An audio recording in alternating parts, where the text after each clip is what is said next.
Hello, my fellow Earthling. Thanks for joining us on the World Government site. I'm Garry Davis, founder and world coordinator of the World Government of World Citizens. In the next couple of minutes, I will explain our overall purpose and how we activate it in the here and now. That little icon in the left-hand corner is the logo of the World Government. The human figure in the center represents both you and me as sovereign human beings, as well as humanity itself, to which we belong.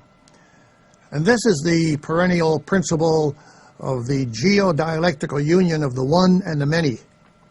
In brief, we recognize the individual human within the framework of humanity, the species itself.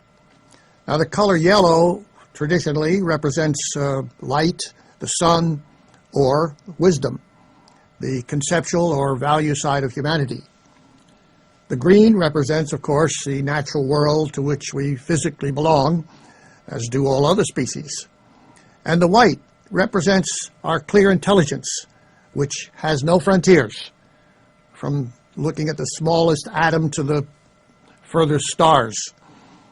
Now, following the registration of over 750,000 individuals by the International Registry of World Citizens in '49, the World Government of World Citizens was founded on September 4th, 1953, at the City Hall of Ellsworth, Maine. That story and the follow-up is in our founding statement. It's called the Ellsworth Declaration, which you can find in the document section.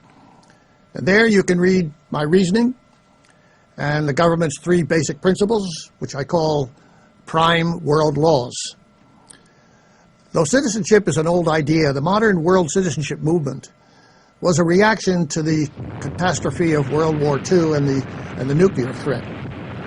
The proclamation of the Universal Declaration of Human Rights by the General Assembly of the United Nations on the 10th of December, 1948, became a common standard of achievement for all peoples and all nations, as mentioned in the preamble. Its preamble also states authoritatively that human rights should be protected by the rule of law, while the very first article provides that, quote, all human beings are born free and equal in dignity and rights. They're endowed with reason and conscience and should act towards one another in a spirit of brotherhood. Then Article 21(3) states essentially the political affirmation of that article, which says, quote, the will of the people shall be the basis of the authority of government. That's us, the people. And finally, Article 28 maintains that, quote, everyone is entitled to a social and international order in which the rights and freedoms set forth in this declaration can be fully realized.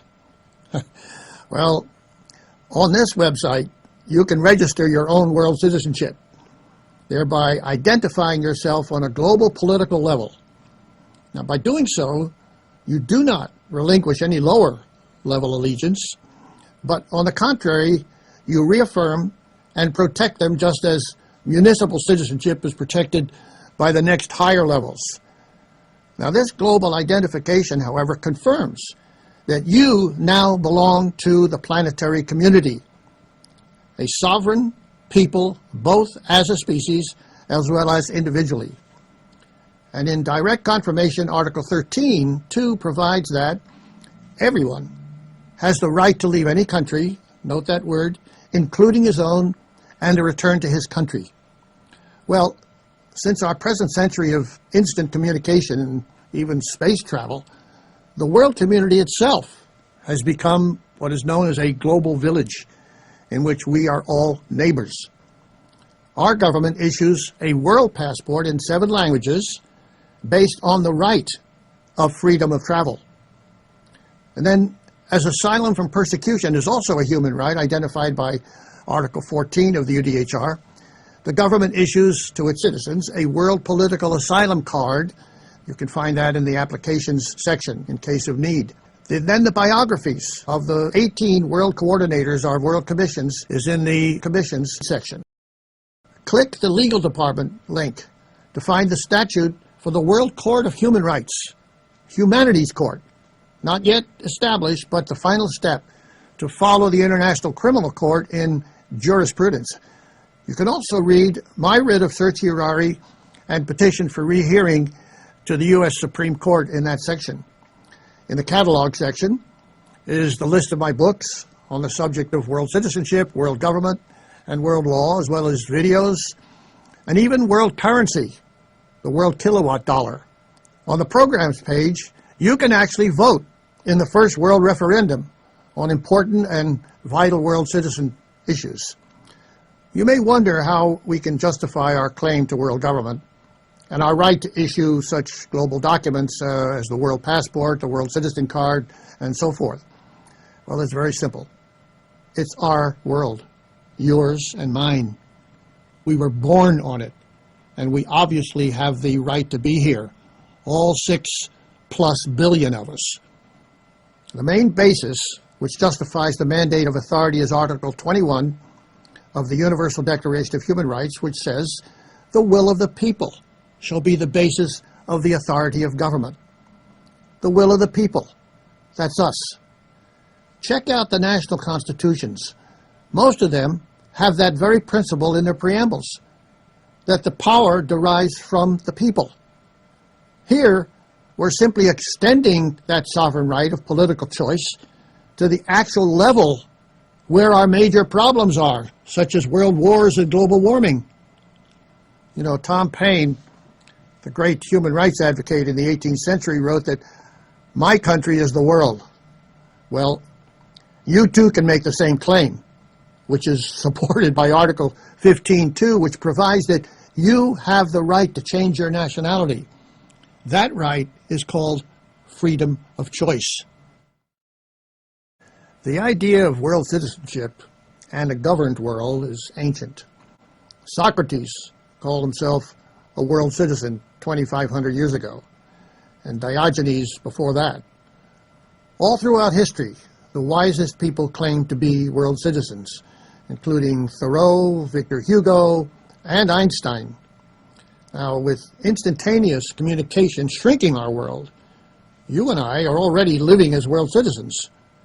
Global problems such as war and environmental crises loom before us, not in some vague future, but here and now. And only world laws can best deal with these major crises affecting us. And you, by your claim to be a world citizen, and everyone else who makes the same claim, have made real peace across all the false frontiers throughout the world. Isn't that the real definition for world peace? Peace between individuals in a global framework? No other human time period has enjoyed such unlimited possibilities. It is revolutionary. So, join in our humanity and in our common destiny on this wonderful home planet on which we live together. We, as world citizens, have become real world peacemakers. I look forward to hearing from you, my fellow world citizen.